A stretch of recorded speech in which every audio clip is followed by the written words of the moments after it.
زندگی آج کی زندگی ہے، اس وقت کی زندگی، اس وقت میں زندہ ہوں، یہی میری زندگی ہے. جب یہ نہیں رہے گی تو کچھ بھی نہیں رہے گا، ساری سوچیں دھری کی دھری رہ جائیں. اس لیے ضروری ہے کہ اس وقت سے میں فائدہ اٹھا لوں، اپنے آج سے فائدہ اٹھا لوں، اس لمحے سے فائدہ اٹھا لوں، اس کو خوبصورت بنا لوں، اس کو موسٹ پروڈکٹیو بنا لوں، یہ بیکار نہ گزرے. اس کے لیے ہمیں یہ دیکھنا ہے کہ کس وقت میں کرنے کا کیا کام ہے. سب سے پہلے ہمیں اگر اپنا ٹائم ٹیبل بنانا ہے ڈیلی، مثلا ایک دن کی پلاننگ کرنی ہے، تو سب سے فرسٹ اینڈ فورموسٹ ہمیں یہ دیکھنا ہوگا کہ فرائض کیا ہیں ہمارے، ان کو فل کر لیں. مثلا نمازیں سب سے پہلا فرض ہے. اب اس کے لیے ہمیں کتنے بجے اٹھنا ہے؟ یہ تو نہیں 7 بجے اٹھنا، 7 بجے تو نماز چلی جائے گا، آپ نے اپنا فرض مس کر دیا تو آپ کا تو ٹائم پروڈکٹیو نہیں، آپ کے تو دن کا آغاز ہی غلط ہوا. آپ نے تو اللہ کی نافرمانی سے دن کا آغاز کیا، اللہ کی رحمت کہاں سے آئے گی؟ آپ نے اللہ کو ناراض کر کے دن کا آغاز کیا. تو بہت ضروری ہے کہ ہم جب ٹائم ٹیبل بنائیں تو پہلے اپنے مارک کر لیں، مارننگ، ظہر، عصر، مغرب، عشاء. اب باقی کام ان کے آس پاس کر لیں. بندوں میں ہماری ذمہ داری کون کون ہے؟ ہمارے بچے ہیں یا ہمارے اسٹوڈنٹس ہیں یا ہمسائے ہیں یا کون ہے؟ جو بھی کوئی ہے ان کے طرف سے ہمارے اوپر کیا ذمہ داری ہے. اس میں بچے ہیں تو ان کو کھلانا، پلانا، سلانا، جگانا، اسکول بھیجنا، پڑھانا، یہ ساری چیزیں کیونکہ وہ آپ ہی کی ذمہ داری. کلکم راعٍ وکلکم مسئول عن رعیتہ، ہر شخص نگران ہے، ہر شخص ذمہ دار ہے، ہر ایک سے اس کی رعایا کے بارے میں پوچھا جائے گا. ان کو میں نے کیا کیا کہاں کہاں ٹائم دینا. اگر ماں باپ آپ کی ذمہ داری ہے تو ان کے بارے میں سوچ لیجیے. پھر اس طرح شوہر ہے، شوہر کے لیے بیوی ہے، اس بیوی بچوں کے لیے کمانا، کھلانا، پلانا، یہ ساری چیزیں، یہ سارے ملا جلا کے ہمارے روزمرہ کے ٹاسک کی ایک لمبی لسٹ بن جاتی ہے. یہ سارے ٹاسک لکھے ہوئے ہونے چاہیے اور اپنے آپ کو چیک کرتے رہنا چاہیے. کیا میری عبادات پوری ہیں؟ کیا میرے فرائض پورے ہیں؟ ذمہ داریاں جو بندوں کی پوری ہیں؟ پھر اگر ہم ایک ٹیچر ہیں تو اس اعتبار سے ہمارے اوپر کیا ذمہ داریاں ہیں، اس کے لیے ہمیں اپنے آپ کو پریپیئر کرنا چاہیے. اگر ہم کہیں کام کرتے ہیں، کوئی اور جاب کرتے ہیں، کچھ بھی کرتے ہیں، اس کے بارے میں ہمیں پتہ ہونا چاہیے کہ ہم نے کیا کرنا ہے. تو کیا کرنا ہے، کیوں کرنا ہے، کب کرنا ہے، کیسے کرنا ہے، کتنا کرنا ہے، یہ معلوم ہونا بے حد ضروری ہے. تو کیا کہ تو آپ لسٹ بنا لیں ٹاسک سارے، کیا کرنا ہے، کیوں کرنا ہے، کوئی بھی کام کیوں کر رہے ہیں آپ، اور پھر کتنا کرنا ہے مجھے. کیونکہ کام تو اتنے ہوتے ہیں بعض اوقات کہ آپ اگر ساری رات بھی لگ رہے ہیں، سارا دن بھی تو ختم نہیں ہو سکتے، مگر ان کو سٹاپ لگانا ہے نا، آگے نماز کا وقت آ رہا ہے، ان کو سٹاپ لگانا ہے کہ آگے کوئی اور چیز آ رہی، تو اس کو پھر آپ اسی کے مطابق ہی ڈیوائڈ کرتے ہیں. تو سارے کیا کرنا ہے، کیوں کرنا ہے، کتنا کرنا ہے، کب کرنا ہے، یہ پتا ہونا چاہیے. یہ نہیں کہ نماز کے وقت میں آپ کھانا پکانے لگ جائیں اور سونے کے وقت میں آپ بیٹھ کے ٹی وی دیکھتے رہیں اور جب پھر نماز کا وقت ہو تو آپ پھر سو جائیں. یہ نہیں ہو سکتا. یہ پھر آپ نے آج کا دن ضائع کر دیا اس کی تقسیم غلط کر کے اوقات.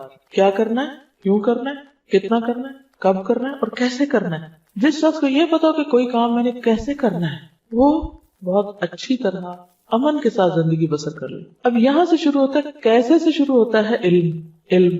اس کے لیے علم حاصل کرنا ضروری. مثلا نماز پڑھنی تو کیسے پڑھنی ہے، کیا کیا کرنا ہے مجھے اس میں، تو کیسے کے لیے جاننا ضروری ہوتا ہے، یعنی علم حاصل کرنا ضروری ہوتا ہے. حتیٰ کہ اللہ سبحانہ و تعالیٰ فرماتے ہیں قرآن مجید میں فَاعْلَمْ أَنَّهُ لَا إِلَهَ إِلَّا هُوَ، جان لو، علم حاصل کرو کہ اس کے سوا کوئی معبود نہیں. اس کو بھی جاننا ضروری ہے، اس کا بھی علم حاصل کرنا چاہیے کہ واہ کیوں، وہی کیوں معبود ہے، کوئی اور کیوں نہیں ہو سکتا، کیا اس کا کوئی پارٹنر ہے، شریک ہے یا صرف وہی ہے.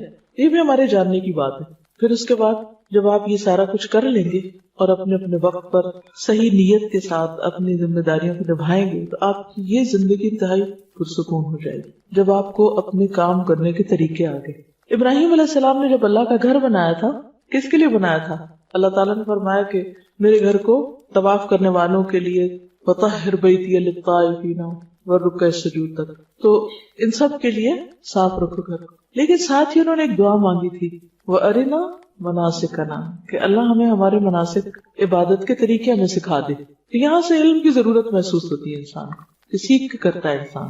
ہر چیز سیکھنے کی ضرورت ہوتی ہے، حتیٰ کہ کھانا پینا بھی، یعنی صرف کھانا، خود کھانا ہے، آپ نے اپنا پیٹ بھرنا ہے، وہ کھانے کا طریقہ بھی آنا چاہیے آپ کو، یہ کیسے کھانا ہے. آپ نے دیکھا کہ کچھ لوگوں میں کھانے کے مینرز بالکل نہیں ہوتے، بہت کچھ پڑھ لے کے جاتے ہیں لیکن ان کو طریقہ نہیں آتا کھانے کا، چبانے کا طریقہ نہیں آتا، کھانے کا نہیں آتا، اور بھی اسی طرح. تو ان میں اور جانوروں میں فرق کوئی نہیں رہ جاتا نا. اب جانور جیسے جگالی کرتے رہتے، اگر انسان بھی ایسے کرتے رہے تو کیا حاصل ہوگا؟ کوئی فرق نہیں رہے گا. میرے خیال مائیں اگر لے کے کھڑی ہو جائے نا بچوں کو، یہ بھی سیکھنے کا طریقہ ہے کہ کلاس روم میں بچے کو خاموش کیسے کروانا ہے تاکہ باقی لوگ واقعی سن سکیں. کیونکہ ماں بننا کافی نہیں ہوتا. یہ سیکھنا ضروری ہے کہ بچے کو پالنا کیسے، بچے کو خاموش کیسے کرانا ہے، بچے کو کھلانا کیسے، پلانا کیسے، سلانا کیسے، چپ کیسے کرانا ہے، بلوانا کیسے، یہ سب کچھ بھی سیکھنے سے تعلق رکھتا ہے. تو بہرحال بات یہ ہے کہ ہر چیز سیکھنے کی ضرورت ہوتی ہے اور سیکھنے کی بہت فضیلت ہے. اب سیکھنے میں بہت سی چیزیں ہم پیسیولی سیکھتے ہیں. پیسیولی سیکھنے کا کیا مطلب ہے کہ وہ ہر وقت ہماری یہ کھڑکیاں کھلی ہیں، کان بھی کھلے، آنکھیں بھی کھلے. کچھ چیزیں ہم دیکھ کے سیکھ رہے ہوتے ہیں بغیر کسی انٹینشن کے، خود بخود ہمارے اندر جاری. کچھ چیزیں ہم سن رہے ہوتے ہیں، آوازوں سے آ رہی ہوتی ہیں اور ہم سیکھ رہے ہوتے ہیں. مثلاً آپ گھر سے نکلے کسی کام سے، رستے میں کوئی میوزک کی آواز سنی، آپ نے کوئی گانا لگا ہوا تھا، کسی نے آپ کو نہیں سکھایا، وہ گانا آپ نے سنا اور تھوڑی دیر کے بعد آپ خود بھی اسی ٹیون میں گانے لگ گئے. یہ کیا ہوا آپ کے ساتھ؟ کیا آپ گھر سے گانا یاد کرنے کے ارادے سے نکلے تھے؟ نہیں، لیکن بغیر آپ کے ارادے نیت کے وہ آپ کے ازبر ہو گیا، آپ نے سنا اور آپ کو یاد ہو گیا. تو اسی طرح کچھ چیزیں انسان نہ چاہتے ہوئے بھی سیکھتا چلا جاتا ہے. اس لیے بہت ضروری ہوتا ہے کہ اچھے لوگوں کی کمپنی میں ہو. اچھے لوگوں کی کمپنی سے انسان بہت سی چیزیں بغیر کسی تکلیف کے سیکھ جاتا ہے، صرف دیکھ دیکھ کے سیکھ جاتا ہے، سن سن کے سیکھ جاتا ہے. تو اچھی کمپنی میں ہونا جو ہے یہ اللہ تعالیٰ کی ایک بہت بڑی رحمت ہے، بہت بڑی نعمت ہے. اور پھر اس کے بعد انسان نیت، ارادے اور کوشش کے ساتھ سیکھے. تو آپ سب اپنی ایک لسٹ بنائیں کہ آپ کو ابھی تک کیا کیا نہیں آتا جو آپ کو آنا چاہیے. مثلا اللہ نے ہم کو اپنی عبادت کے لیے پیدا کیا، لیکن ہمیں عبادت کرنی نہیں آتی، ہمیں نماز پڑھنی نہیں آتی، ہمیں زکوٰۃ دینے کا طریقہ ہی نہیں پتا. ہم کبھی راہ چلتے اس سے کچھ پوچھ لیتے ہیں، اس سے وہ کچھ بتا دیتا ہے، وہ کچھ، پھر دونوں کی کنفیوژن پہ کہتے ہیں چھوڑو پر اس کام کو کیا کرنا. لیکن جو فرائض ہے تو پوچھ ہوگی، آپ نہیں کریں گے تو پوچھو گی، غلط کریں گے تو پوچھو گی، لہٰذا سیکھنا ضروری ہے. تو ایک تو آپ اپنے ضرور لسٹ بنائیں کہ ابھی تک آپ کو کیا کیا نہیں آتا، جو آپ کو ایک بنیادی طور پر اپنی ذات کا خیال رکھنے، اپنے بچوں کا خیال رکھنے، اپنے گھر کا، اپنے انوائرمنٹ کا، اور جس کام کے لیے آپ پیدا ہوئے اللہ کی عبادت ہے وہ آنا ہی چاہیے. اگر وہ نہیں آیا تو آپ نے اپنی زندگی گنوا دی، چاہے آپ ڈھیروں کتابیں پڑھ جائیں. اسی لیے آپ نے دیکھا ہوگا کہ بعض اوقات کچھ لوگ بہت ہائیلی ایجوکیٹڈ ہوتے ہیں، بڑی ڈگریوں کے مالک ہوتے ہیں، لیکن ان کی گھریلو زندگی جہنم ہوتی ہے. ان کو آپس میں نباہ نہیں کرنا آتا، ہسبینڈ وائف کو نباہ نہیں کرنا آتا، بچوں سے بات نہیں کرنی آتی، ان کی بات نہیں سمجھتے. کہنے کو بہت پڑھے لکھے، یہ پڑھا لکھا کیا فائدہ دیتا ہے اگر ایک انسانوں کے ساتھ ڈیلنگ ہی نہیں آتی. انسان کو دوستوں کو بھی دشمن بنا لیتے ہیں، اپنے خیر خواہوں کی بھی قدر نہیں پہچانتے، کبھی شکر گزار ہی نہیں ہوتے، پتہ ہی نہیں ہے کہ یہ بھی کرنے کا کام ہے. ویسے بہت انٹیلیجنٹ ہیں، ویسے بڑے بڑے کارنامے کرتے ہیں، لیکن بنیادی اخلاق کا نہیں پتا. یہ بھی سیکھنے کی بات ہے. تو سیکھنے کو تو بہت کچھ ہے، اور اس کے لیے آپ کو باقاعدہ اپنے ٹائم ٹیبل میں ایک حصہ بنانا ہوگا، سیکھنے کے لیے ایک طریقہ اختیار کرنا ہوگا. تو بات یہ ہو رہی تھی کہ سیکھنے کو تو بہت کچھ ہے، لیکن کچھ چیزیں ایسی ہیں جنہیں پرائرٹی پر سیکھ لینا چاہیے. انہیں میں سے وہ دعائیں ہیں جو ہم اپنی حفاظت کے لیے پڑھتے ہیں. کہ ہم میں سے ہر شخص کسی نہ کسی دل کے گوشے میں اس کے خوف بیٹھا ہوا ہے کہ ہاں یہ چھت نہ مجھ پہ آ گرے. کہیں کبھی خیال آیا کہیں میں پھسل نہ جاؤں، کہیں چور نہ آ جائے. کبھی اندھیرے سے ڈر لگتا ہے، کبھی کسی چیز سے کبھی ڈر لگتا ہے. ہر شخص کو کسی نہ کسی چیز سے ضرور ڈر لگتا ہے. اس کو کہتے پھر اس کو نام دے دیتے فوبیا. بہرحال جو مرضی نام دے دے، لیکن ڈر تو اپنی جگہ ہے ہی، اس سے تو انکار نہیں کیا جا سکتا. خصوصاً کچھ کھونے کا، کچھ ضائع ہونے کا، کچھ ہاتھ سے نکل جانے کا، یہ ڈر بہت ہوتا ہے. یعنی کیا ہوگا؟ تو اس کے لیے ہمیں ایک بہترین چیز سکھائی گئی ہے، اور وہ ہے آیت الکرسی. آیت الکرسی یہ اس آیت کا نام ہے. آیت الکرسی جو ہے یہ قرآن مجید کی آیات میں سے بہت ہی افضل آیت ہے، بہت بلند درجے کی آیت ہے. جیسے سورتوں کے نام ہے نا، اسی طرح کچھ آیتوں کے بھی نام ہیں. اللہ سبحانہ وتعالیٰ نے آدم علیہ السلام کو مختلف چیزوں کے نام سکھائے تھے، اور کسی بھی شخص کے صاحب علم ہونے کی علامت یہ ہوتی ہے کسی بھی فیلڈ یا فن میں کہ اس کو اس خاص علم سے متعلق چیزوں کے نام آتے ہوں. مثلاً آپ قرآن کے طالب علم ہیں اور آپ کو سورتوں کے نام ہی نہیں آتے، کیا جانا آپ نے. اسی طرح مثلاً آپ باٹنی پڑھ رہے ہیں اور اپنے انوائرمنٹ میں ارد گرد پودوں کے نام ہی کو نہیں آتے، گھاس کی قسموں کو ہی نہیں پتا، درختوں کے نام نہیں آتے. اب ہر شخص کے لیے ہر علم کی ہر چیز سیکھنا تو فرض نہیں ہے، لیکن کم از کم جو علم آپ پڑھ رہے ہیں اس کے متعلقہ چیزوں کے نام آنا ضروری ہے. کئی لوگ ایسے ہوتے ہیں کہ وہ لوگوں کے بیچ میں سالوں رہ رہے ہوتے ہیں، ان کو آس پاس لوگوں کے نام ہی نہیں آتے. آپ کی کیا ریلیشن شپس ہوں گے اچھے، کیسے اچھے ہو سکتے ہیں. مجھ سے کسی نے پوچھا کہ آپ وہ پڑھا رہی تھی، کہنے لگی کہ مجھے آپ کو ٹپ بتائیے، آپ بھی پڑھاتی. میں نے ایک دن ان کو ایک ٹپ بتائی، دوسرے دن دوسری بتائی، کل میں نے ان کو تیسری ٹپ بتائی. تیسری ٹپ یہ تھی کہ اپنے گروپ کو جس کو آپ پڑھا رہے ہیں اس کی تمام اسٹوڈینٹس کے نام یاد کریں اور اسٹوڈینٹس کو ناموں سے بلائیں. پہلے یہ تو بہت ہی مشکل ہے, چھوٹا سا گروپ ہے, یہ تو بہت ہیوج کلاس ہے, اس میں تو ہوتی ہے obvious سی مشکل, لیکن میں پوری کوشش کروں گی. میں نے کہا اس سے آپ فرق جانے گی کہ اسٹوڈنٹ اور ٹیچر کا جب تک کنیکشن نہیں ہوتا تو علم پاس نہیں, وہ صرف انفارمیشن ہوتی, آپ سیکھ نہیں سکتے. اور آپ کو پتہ نہیں آپ آس پاس کون بیٹھا ہوا ہے, وہ کیا کر رہا ہے. اور ان کو میں نے اتفاق سے یہی حدیث دلیل کے طور پر دی کہ حضور صلی اللہ علیہ وسلم نے ابی ابن کعب کو شاباش دی تھی کہ تمہیں علم مبارک ہو اے ابو المنذر. آپ کو صرف ان کا نام نہیں, ان کی کنیت بھی پتا تھی. اور آپ کو پتا ہے کہ کتنے بے شمار صحابہ ہیں آپ کے آس پاس, لیکن آپ کو ان کے نام آتے تھے. تو اپنے آس پاس کے لوگوں کے نام جاننا, جس گھر میں آپ رہتے ہیں اس کے مختلف ڈائریکشن کا معلوم ہونا کہ سورج کدھر سے نکلتا ہے, قبلے کا رخ کیا ہے. آپ کہتی ہوں کہ یہ کس کو نہیں پتا. ریسنٹلی مجھے اس کا اتفاق ہوا, میں کہیں گئی ہوئی تھی تو میں نے ان سے کہا, بچی تھی اس گھر میں 11-12 سال کی, میں نے کہا بیٹا قبلے کا رخ کدھر ہے, ٹوٹلی اپوزٹ ڈائریکشن بتائی. میں چونکہ نیچے گھر سے جب آ رہی تھی تو میں نے مسجد دیکھی تھی کارنر پہ, اور اس میں ہم نے گاڑی روک کے بچوں نے نماز پڑھی تھی, تو مجھے پتا تھا کہ ڈائریکشن اس طرف ہے. بچی بالکل الٹ بتا رہی تھی, مجھے بہت پریشانی ہوئی. میں نے کہا کہ 10 سال کی عمر میں بچے کو نماز پڑھنی چاہیے. اگر کوئی بچہ روز نماز پڑھتا ہے تو اس کو اپنے گھر میں قبلے کا رخ لازم معلوم ہونا چاہیے, یا نہیں؟ یہ علم ہے نا یہ بھی. اگر ہمارے بچوں کو اپنے ہی گھر میں قبلے کا رخ پتا نہیں, تو اس کا مطلب ایک فرائض میں سے ایک فرض ان کا چھوٹ رہا ہے. وہ خود تو پتہ نہیں کہ آپ پڑھتے ہیں یا نہیں, کہ مہمان کو بھی غلط بتا دے, اس کی نماز بھی گئی. تو یہ بے حد ضروری ہے کہ ہم فرض درجے کے جو علم ہے ہم پر, وہ ہم ضرور جانیں. تو بہرحال کہنے کی بات یہ تھی کہ قرآن مجید کی مختلف آیات کے بھی نام ہیں, سب کے نہیں ہیں لیکن کچھ کے, مثلا آیت دین ہے, آیت الکرسی ہے. تو آیت الکرسی وہ آیت ہے جس میں کرسی کا لفظ آتا ہے, اور یہ قرآن مجید کی سب سے اعلیٰ اور افضل آیت ہے. اس کے بارے میں آتا ہے کہ حضرت ابی ابن کعب کہتے ہیں, یہ ایک عالم صحابی تھے, اہل کتاب کے علماء میں سے تھے, اسلام لے آئے اور کاتب وحی بھی تھے. وہ کہتے ہیں کہ رسول اللہ صلی اللہ علیہ وسلم نے فرمایا, اے ابو المنذر, کیا تجھے معلوم ہے کہ کتاب اللہ میں سے تمہارے پاس کون سی آیت سب سے افضل ہے؟ میں نے عرض کیا, اللہ اور اس کا رسول ہی بہتر جانتے ہیں. آپ نے فرمایا, اے ابو المنذر, کیا تجھے معلوم ہے کتاب اللہ میں سے تمہارے پاس کون سی آیت سب سے افضل ہے؟ دوبارہ پوچھا. میں نے عرض کیا, اللہ لا الہ الا هو الحی القیوم, یعنی آیت الکرسی. آپ نے میرے سینے پر ہاتھ پھیرا شاباش دینے کے لیے اور فرمایا, ابو المنذر, تمہیں علم مبارک ہو, یعنی تم جانتے ہیں. اس ایک حدیث کے اندر بہت کچھ ہے سیکھنے کے لیے. مثلا سب سے پہلے تو نبی صلی اللہ علیہ وسلم کا طریقہ تعلیم معلوم ہوتا ہے کہ آپ نے اپنے صحابی کو سوال کیا, یہ نہیں کہا کہ میں تمہیں بتاتا ہوں. ہمیں تو کوئی بات پتا ہو تو ہم کیا کہتے ہیں, ادھر میں تمہیں بتاؤں. لیکن آپ نے پوچھا. کیوں پوچھا؟ کہ اگر انہیں پہلے سے معلوم ہے تو اس سے کیا ہو. سوال کرنے سے ایک تو ایک انٹریکشن ہوتی ہے, دوسرے کو اہمیت بھی دی جاتی ہے, اس سے ایک تعلق پیدا ہو جاتا ہے. اور پھر اس کے بعد یہ ہے کہ صحابی کے پارٹ پر یہ بات پتہ چلتی ہے کہ صحابی جو ہیں وہ کہتے ہیں کہ اللہ اور اس کا رسول بہتر جانتے ہیں, حالانکہ پتہ ہے ان کو, لیکن پھر بھی کیا کہتے ہیں, اللہ اور اس کا رسول بہتر جانتے ہیں. کیوں؟ تاکہ اگر میرے علم سے زیادہ وہاں ہے تو پہلے مجھے وہ مل جائے. میں اگر ایک بات بتا دوں گا جو مجھے پتا تو ہو سکتا ہے کہ مجھے اگلی چیز نہ پتا. لیکن حضور صلی اللہ علیہ وسلم بھی محسوس کر رہے ہیں کہ ان کو معلوم ہے, شاید یہ جھجک رہے ہیں یا اس کا مظاہرہ کر رہے ہیں. آپ دوبارہ پوچھتے ہیں اور اسی ٹون میں پوچھتے ہیں, اے ابو المنذر, کیا تمہیں معلوم ہے کہ کتاب اللہ میں سے سب سے افضل آیت کون سی ہے؟ تو پھر اس پر وہ جواب دیتے ہیں, میں نے عرض کیا, اللہ لا الہ الا هو الحی القیوم. پھر آپ سینے پہ ہاتھ پھیرتے ہیں, اس طرح تھپکی دیتے ہیں. اس کا مطلب ہے کہ وہ قریب بیٹھے ہوئے ہیں, ریچ میں ہیں آپ کی. ہو سکتا ہے دور بھی ہو تو بلا کے شاباش دی.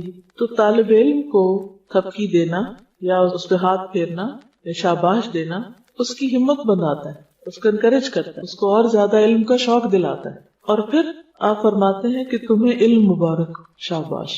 آپ خوش ہو جاتے ہیں اور دعا دیتے ہیں.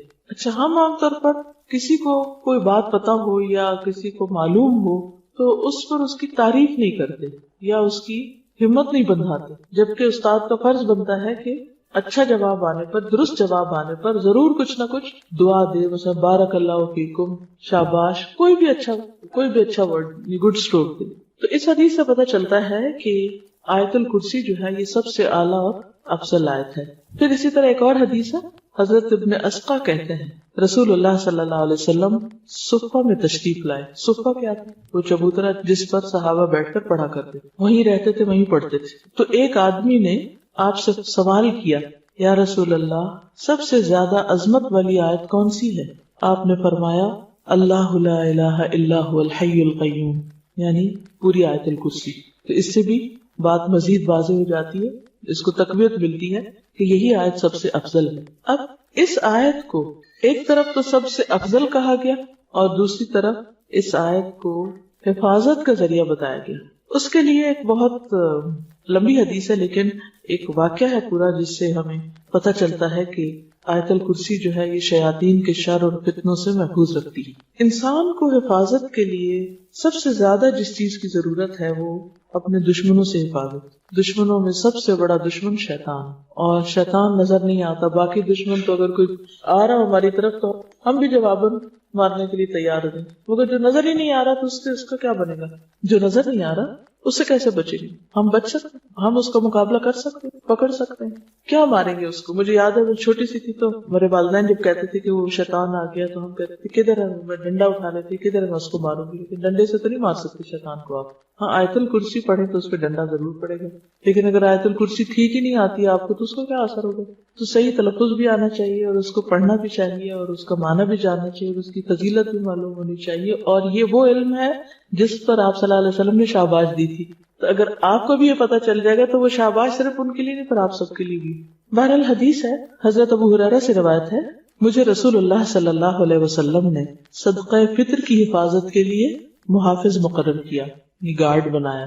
اس دوران میں ایک شخص آیا اور اس نے غلہ سے لپیں بھر بھر کر نکالنی شروع کر دی، یعنی وہاں سے نکالنا شروع کر دیا. میں نے اسے پکڑ لیا اور کہا میں تجھے ہر صورت میں رسول اللہ صلی اللہ علیہ وسلم کے پاس لے جاؤں گا، تم چور ہو. وہ کہنے لگا میں محتاج آدمی ہوں، بال بچے دار ہوں، سخت ضرورت مند ہوں، لہٰذا معاف کر دو. چنانچہ میں نے اسے چھوڑ دیا. صبح ہوئی تو رسول اللہ صلی اللہ علیہ وسلم نے دریافت فرمایا ابو ہریرہ گزشتہ رات تمہارے قیدی کا کیا بنا؟ کیونکہ آپ کو وحی کے ذریعے خبر ہو چکی تھی. میں نے عرض کیا یا رسول اللہ صلی اللہ علیہ وسلم اس نے اپنی شدید حاجت کا اظہار کیا، بال بچوں کا شکوہ کیا، میں نے اس پر رحم کیا، اسے چھوڑ دیا. آپ نے فرمایا خبردار رہنا، اس نے جھوٹ بولا، وہ پھر آئے گا. مجھے آپ کے فرمان کی وجہ سے یقین تھا کہ وہ ضرور آئے گا، لہٰذا میں گھات میں بیٹھ گیا کب آتا ہے اور چوکنا ہو گیا. وہ آیا اور غلے میں سے پھر لپیں بھرنے لگا. میں نے پکڑ لیا. میں نے کہا اب تو میں تمہیں ضرور حضور صلی اللہ علیہ وسلم کی خدمت میں لے جاؤں گا. اس نے کہا مجھے چھوڑ دو، میں غریب ہوں، عیالدار ہوں، آئندہ نہیں آؤں گا. میں نے رحم کھاتے اسے پھر چھوڑ دیا. صبح ہوئی تو رسول اللہ صلی اللہ علیہ وسلم نے دریافت فرمایا اے ابو ہریرہ تمہارے قیدی نے کیا کیا؟ میں نے عرض کیا یا رسول اللہ صلی اللہ علیہ وسلم اس نے اپنی شدید ضرورت کا شکوہ کیا، عیالداری یعنی اپنی غربت کا واسطہ دیا، مجھے رحم آ گیا لہٰذا میں نے اسے پھر چھوڑ دیا. آپ نے فرمایا خبردار رہنا، اس نے تجھ سے جھوٹ بولا ہے، وہ پھر آئے گا. چنانچہ میں تیسری بار اس کی گھات میں بیٹھ گیا. وہ آیا اور پھر غلہ کے لب بھرنے لگا. میں نے اسے پکڑ لیا. یہ تیسری بار ہے. اب میں تمہیں ضرور حضور صلی اللہ علیہ وسلم کے پاس لے جاؤں گا. ہر بار تو وعدہ کرتا نہیں آؤں گا لیکن پھر آ جاتا. اس نے کہا اچھا میں تمہیں ایسے کلمات بتاتا ہوں جن سے اللہ تجھے فائدہ دے گا لیکن اس کے بدلے مجھے چھوڑ دو.